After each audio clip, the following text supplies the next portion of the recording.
Hello everyone, welcome to a new video. Today I'm here to record a different one. It's a tier list video about all the WWE World Heavyweight Champions.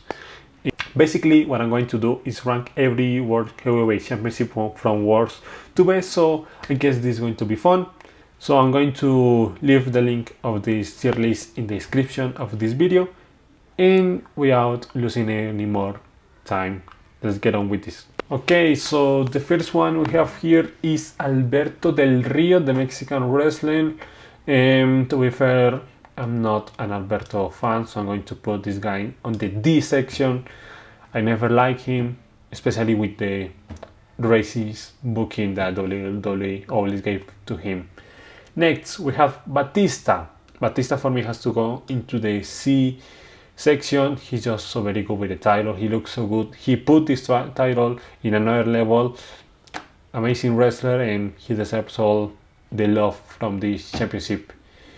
Big Show. I think Big Show is a regular wrestler. I don't think he's that good, and especially with the title, I'm going to put him in the D section. As a matter of fact, I think his only world title was when he beat Mark Henry in TLC, but then got cashed in by Daniel Bryan in just 1 second, so this section. Booker T. Okay, if this was WCW, I would put Booker T in the C section because, well, Booker T is fucking amazing in WCW. But since this is WWE only, I'm going to put him in the A section. He was very good with the title. He actually managed to defeat wrestlers like John Cena, Batista, except his defeat against Triple H in WrestleMania 2003, but for the rest he was very good. Chris Jericho, another amazing wrestler with this title, into the A section. Really love him. Had a good run in 2009, 2008, his rivalry against Edge. He was very good. I remember his last reign coming from Elimination Chamber 2010. Next one, Chris Benoit, another great wrestler who, well, is part of a tragedy, but we are going to talk about him inside the ring, and I think he should go into the C section because his win in WrestleMania 24 really felt special, and he actually put on some great matches, like the Backlash match against Shawn Michaels and Triple H, and the Randy Orton match in SummerSlam was actually very good. Next one, Christian. Christian is another good wrestler who only had one reign. He won at Extreme Rules 2011 after his friend Edge had to put the title away because of his career ending. But he then lost to Randy Orton in a way I didn't think so happened. So I'm going to put him in the B section because how his end reign, but the rest of the reign was actually good. CM Punk is going straight to the A section. Great champion, impulsed his career a lot. He was just very good at his role. The two cash-in were successful from the Money in the Bank. Great rivalry against Edge, Taker, Jeff Hardy. Jeff Hardy in his Rules was amazing, probably one of the best Money in the Bank cash-in. Batista, Chris Jericho himself in the list already. Let's go with Daniel Bryan. I think Bryan should be in the C section because his reign wasn't really long. He lost in WrestleMania in just 28 seconds, which really didn't make sense at all. His win was good and it really impulsed his career, but let's be fair, his really amazing title reign is the WWE Championship. Let's go with Dolph Ziggler, and same with Bryan. Really got the reaction from the people when he cashed in his Money in the Bank, but from the rest, he didn't do much and ended up losing later the title. Edge. This is Edge, and I'm going to put him in the C section. But first, because for me he's the best World Heavyweight Championship of all time. He put this title over. He put it like the best title in WWE, and he just looks amazing with the title in his shoulder. He's great. Many rivalries against Taker, Batista, Chris Jericho, Punk. He's just amazing. Jeff Hardy, everything. Edge completely deserves to be there as number one for me.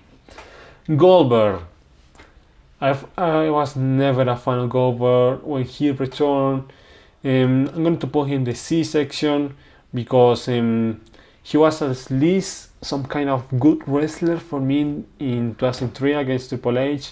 Even if his title didn't last long, but it was really a change from the end of WCW and becoming now part of WWE. So I'm going to put him in C because of the historical importance. Next one, Great Khali, D. Don't know how this guy got the title. Don't know how this guy beat Undertaker. Don't know how this guy beat Batista. He just also right into the D section. Jack Swagger, the same. Money in the Bank, cash in, won the title from Jericho, but then again, he didn't show any emotions when he won it. He didn't do anything. He ended up losing against Ray in Money in the Bank, so D. Jeff is a hard one. Jeff, I'm going to put him in the B section. Yes, he didn't have a long reign. I know that. In fact, it didn't last a day. But the way he won it against Edge is one of the best Extreme Rules match of all time. So definitely B for this match was amazing, and it really felt good seeing Jeff win this title. John Cena. John, I'm going to put John in the A because John is a prestigious wrestler in WWE, and having him win this title made the title prestigious in a time when, after Edge retired, it had been in so many different things that you didn't know if it really was good or bad. So it was kind of a weird time, but John really stood up for the title and brought it back to a good level. Let's go with Kurt Angle. Kurt, for me, into the A section.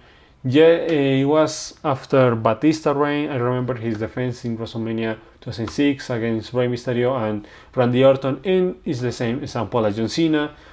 Kurt is a prestigious wrestler. He's one of the best in history of this sport, so he really deserves to be there as one of the best.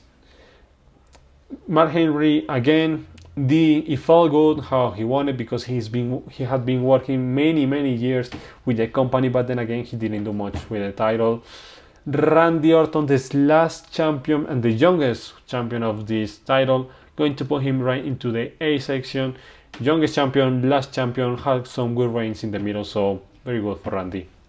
Rey Mysterio won the title twice in WrestleMania 23 first, and then won it in Money in the Bank, but lost it in the same day. I'm going to put Rey in the C because, let's be honest, if the Eddie Guerrero situation never happened, Rey wouldn't have won this. So I'm sorry, Rey, but you were right into the C section. For me, Rey was better when kept away from the title scene.